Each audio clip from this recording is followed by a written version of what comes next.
Welcome to a brand new series where I'll be live auditing niche sites that have been either built in public, built by influencers in the SEO industry, or have been submitted in by one of you. I kicked things off a couple of weeks ago with this project when I asked people on X to submit their sites in a post, and I had about 36 different sites submitted, with the most liked reply of that post coming from Mike Donovan of Niche Twins, who submitted his new niche travel site, StayNewEngland.com, which I'll be live auditing in the first video in this series today. So without any further ado, let's jump into it.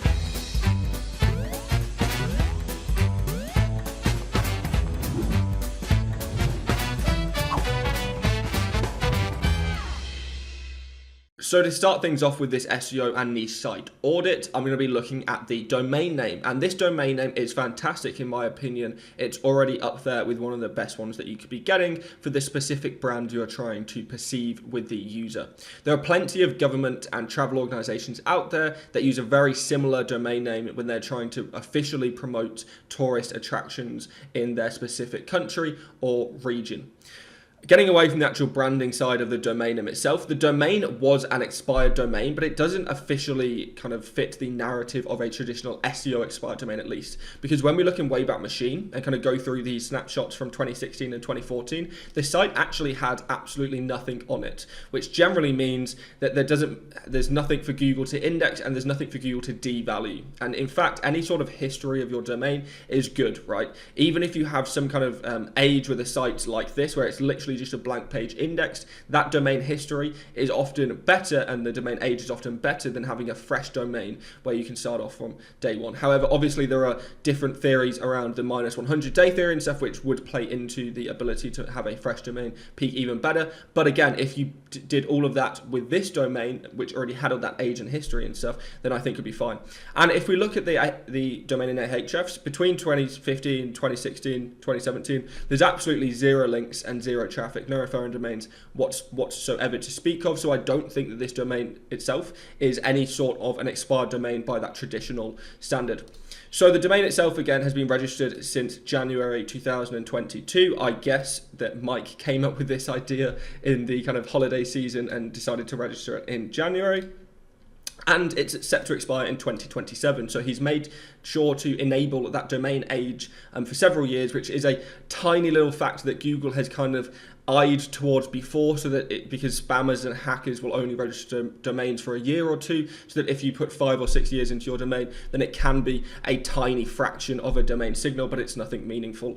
But overall, I would give this domain an A because it is perfectly fitting for the brand. It's got good history, which means it doesn't have negative history, and it has the age in terms of the future of the domain expiration as well. So in general, I'm going to rate this domain an A, which is a fantastic start to this SEO report card. Next up is the homepage. So the homepage itself, I actually think is very well built considering it's a new website, right? There's a few things I would probably change and add, but to kick things off, the homepage is pretty darn good. If I was to rate it as a new homepage, so that's comparing it to most new websites that I look at, it would get an A. But unfortunately, I'm comparing it to most niche websites. So it's not just a comparison against most new sites. So to kick things off, this ConvertKit button here, I hate linking out to any sort of a tool which kind of takes people or takes users away from the core concept of this, right? Any blogger or any site owner or any person who's looking at this and hasn't seen ConvertKit before is just going to click on ConvertKit because they're going to be wanting to see what you're using and that's powering this, right? When I look at this is because you're using the ConvertKit plugin itself. So it kind of defaults to putting it in here. I'm not 100% sure if you can remove it now. You used to not be able to remove the ConvertKit logo unless you had some kind of bigger plan or something like that. You might still not be able to remove it. You might be able to remove it. Who knows? In my opinion, if you can't remove it, and I'm going to go and think that you can't remove it because you couldn't previously, I would just use a specific theme form or a different plugin that allowed you to have it. So a form plugin that allowed you to not use this kind of ConvertKit thing. There's also various theme builders like Thrive Themes or Genesis or anything like that, WP Blocks, all sorts of different things that have these kind of things built in where you just connect to ConvertKit and you have a block that connects already that doesn't have this logo again in there.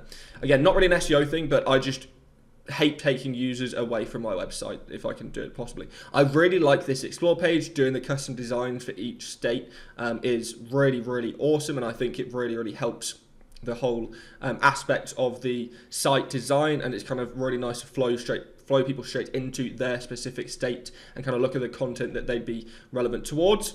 You have the interviews first, which, because you only have 2 interviews, I would probably put this lower down and just put recent posts first, just purely until you have 3 interviews, right? So that you don't have a blank space here. Users don't like blank space, Google doesn't like blank space. And then you've got plenty of recent posts going on, right? So there's all sorts of stuff going on here.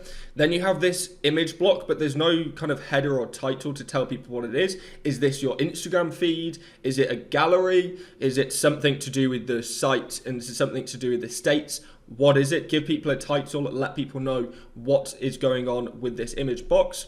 Then we've got this awesome little spinny thing. It looks really cool, but it takes up a lot of space. So ideally, I would probably try to maybe make this a little bit smaller. There's plenty of black bars here. There's just a massive amount of black space in between it as well that you could probably just kind of tighten up on the pixels and still have your awesome kind of spinny widget, but not have it take up so many pixels on the site. Then at the bottom, you've only got your link to the Instagram, which kind of makes sense when you have the CTA to tell people that you want to follow the travels on Instagram.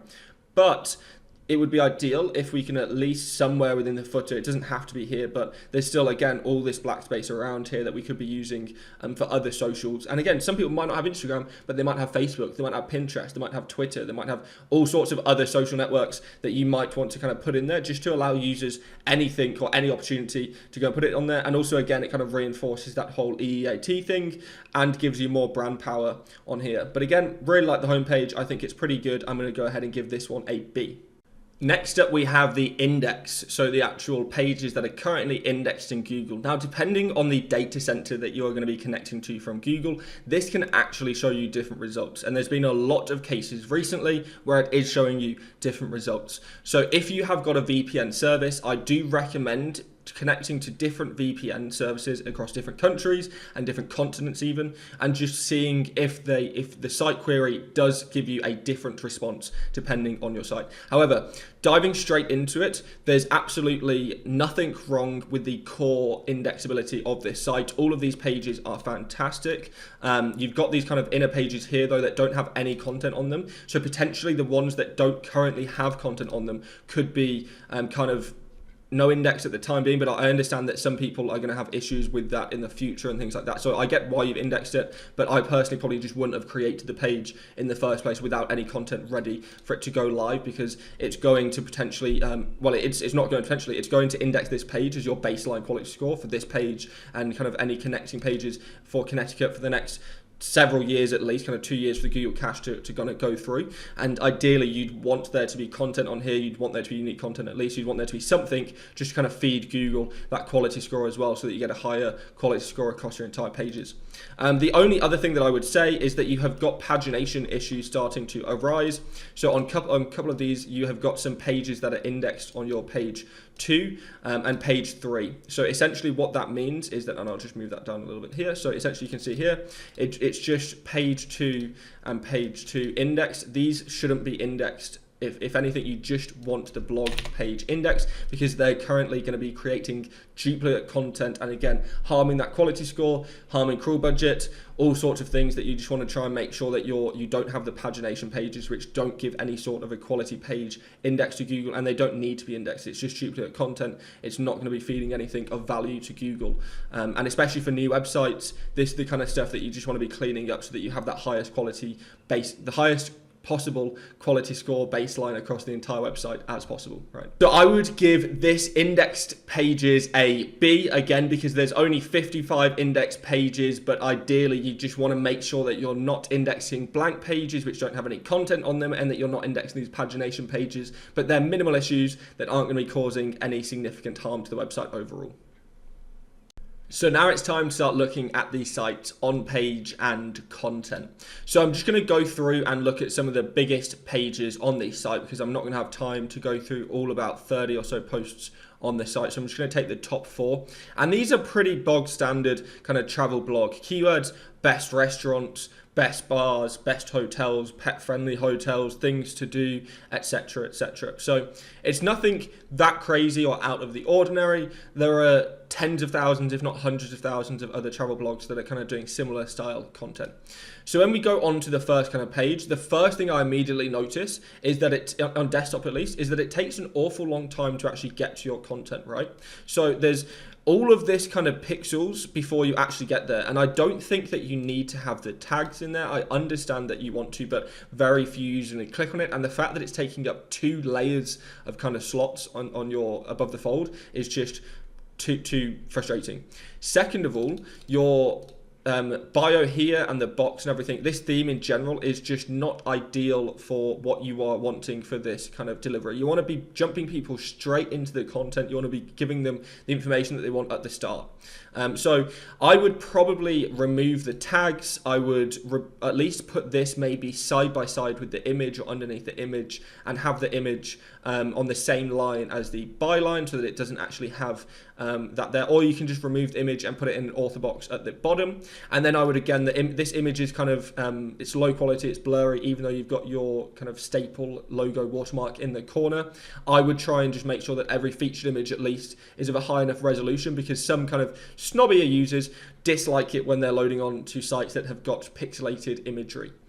Onto the content itself, I would ideally like to see a roundup at the top, right? So just jump into straight a list format of the best bars in Block Island at the start of the content straight away. I understand that you've tried to do it essentially with the table of contents, but this is so tiny that it kind of hurts my eyes to look at it. Is this text for ants, right? That's kind of the meme. So I would default hide this box, and I would just make sure that you have got a list straight away that answers the content at the top. That also then feeds into Google's AI ambitions. It feeds into featured snippets. It feeds into all sorts of stuff, and you're just directly answering the intent of the site at the top. Then you can go into all of your additional content at the bottom. Again, I don't know if it's because I'm just using a super high resolution monitor, but a lot of these images, even though yes, they are unique by the looks of it, and absolutely fantastic that you've got unique images on here, I don't know if it's because you're using some sort of compression tool or something. I'm not 100% sure, but ideally it looks like these are just iPhone pictures though, so I'm not 100% sure, but I would ideally like to have higher resolution pictures just for the quality phones and the quality screens and desktop users and tablet users and things like that are going to be loading this up and seeing that kind of pixelation on the imagery. Any sort of travel websites, ideally you want to have a higher quality of imagery, because that's one of the main engagement features of what users are going to be looking for. Now when we actually get through to the content itself, you've got so much imagery, and then this text is lovely, but it's not very engaging and it's not very formatted, right? So there's no kind of highlights of information that users could see, or highlights of information that Google could kind of use in their Google features in the SERPs as well. So I would like to see maybe just a bit more formatting, some bolding, some underlining, some italicizing, anything like that of key points and facts on this site. Just again, for UX purposes, for all sorts of purposes around user engagement signals, Google, everything, HCU, the lot. And then looking at it, there's all of this content straight away, right? And then the first internal link on the page isn't until right down here. So we've got all of this content on this page. So we're going up to about here. I've lost it already. Lovely stuff. So we're going to here. We're going to 284 words before we have even one link to a page, and that link is to a hashtag, so it's to a jump to, sorry. It's not to a direct kind of page on the SERP with any sort of internal anchor text that you could be optimizing for that page and sending relevancy signals and sending keyword signals through. So ideally, I just think that you're lacking internal linking and you're lacking optimized internal linking. I understand that it's probably not going to be the most competitive SERPs, or at least not the most competitive SERPs quite yet for this specific kind of topics that you're going after. But once you start going after more competitive topics, ideally we want to be having keyword focus, internal linking much more frequently occurring in the SERPs, and ideally much higher up on the page as well. But regardless, the quality of content, the formatting of this data, the formatting of the headers, the updates of things, the key facts, just the heavy amounts of unique imagery with you and your twin here, all sorts of stuff is just really, really fantastic. And I think that this stuff is going to really, really help with kind of helpful content updates in the future as Google kind of trains their algorithm to better understand this kind of first person content. I really like the insider tips as well. This is just more for user engagement signals. It keeps users on the site. If for anything, it means that people are going to be taking a screenshot, writing this down, putting it in their notes. That's all additional seconds and minutes on the site that are additional user engagement signals that are going to help your site as well.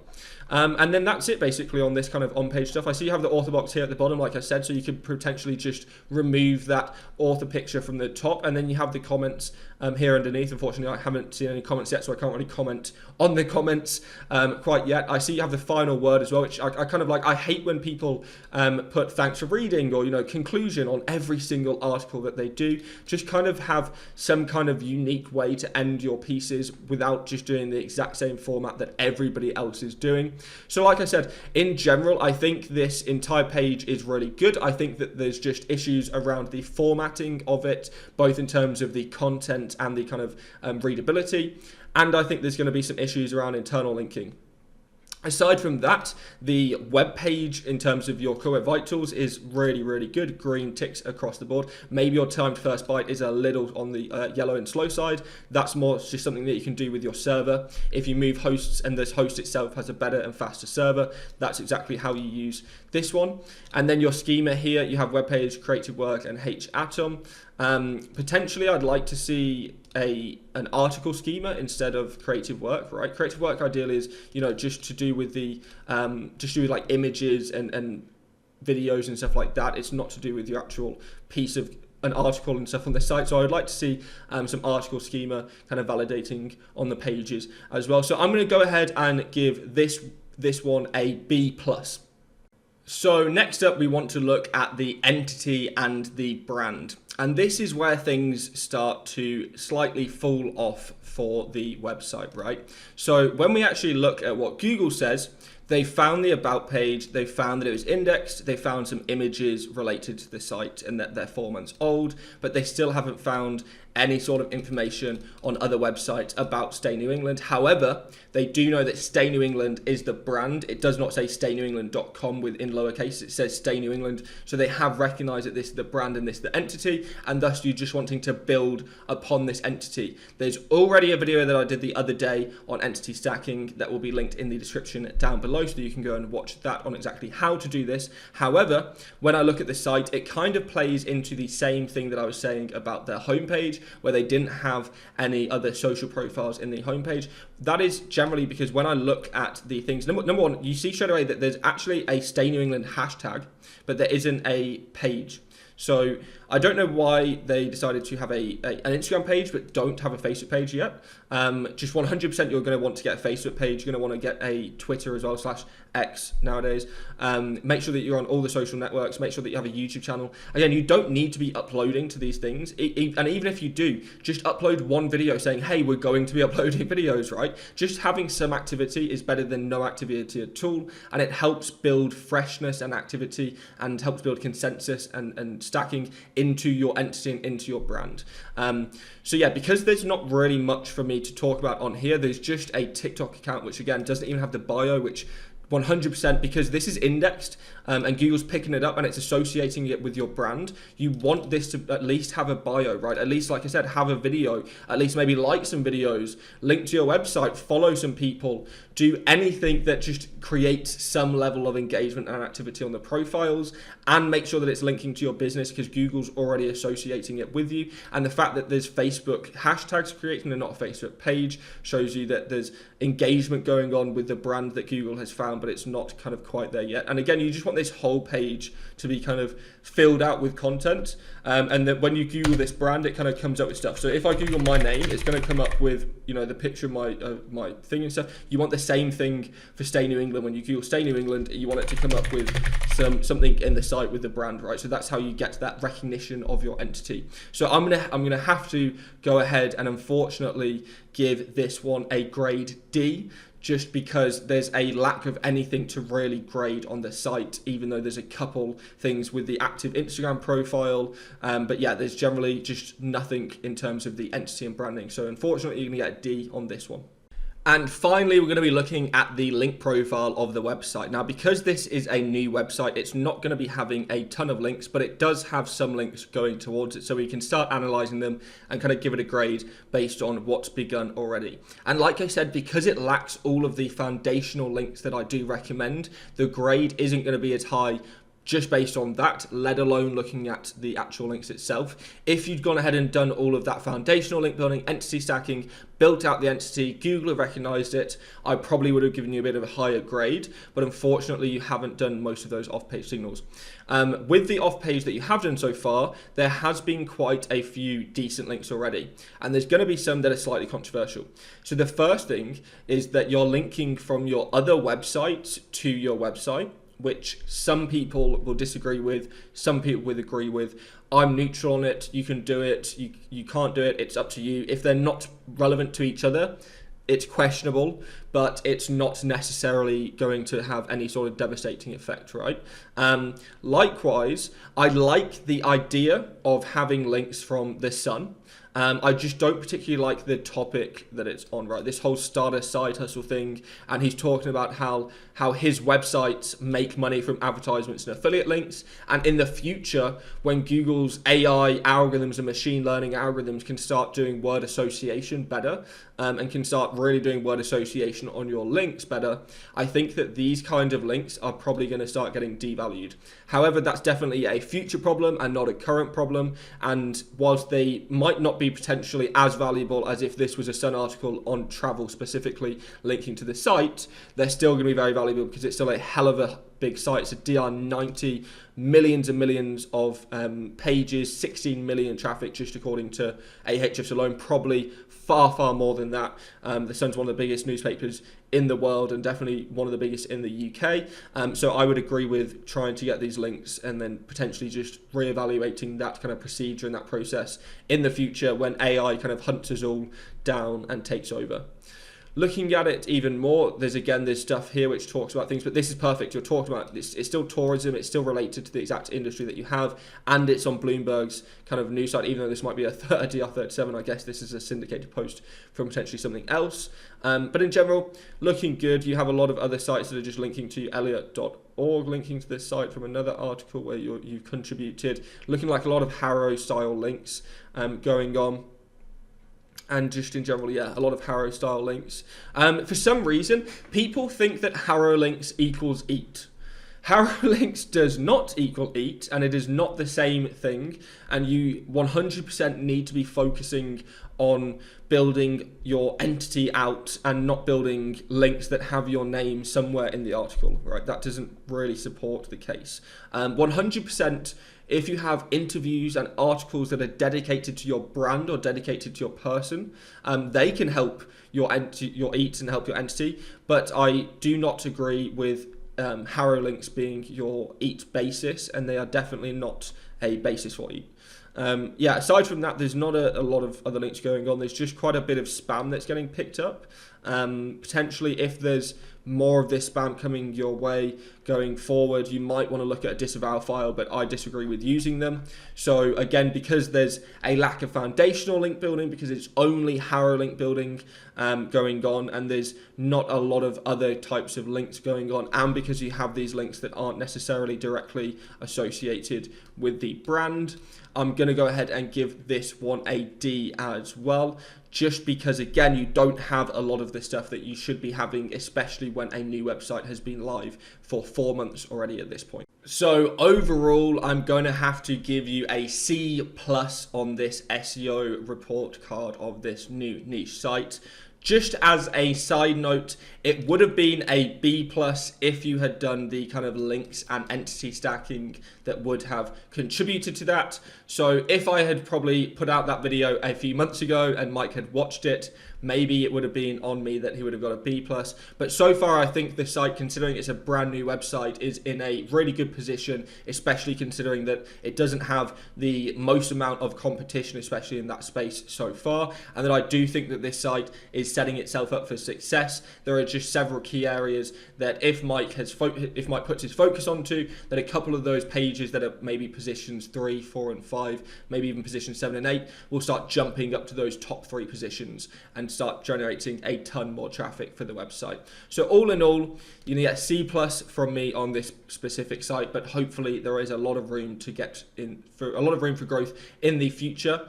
I will see you in the next one of these videos. If there is any other websites that you own or other people that have released them in the community own that you would like to see me audit live, then make sure to drop them in the comments down below. Otherwise, make sure to like, comment, and subscribe. I've been Charles Floate. Peace.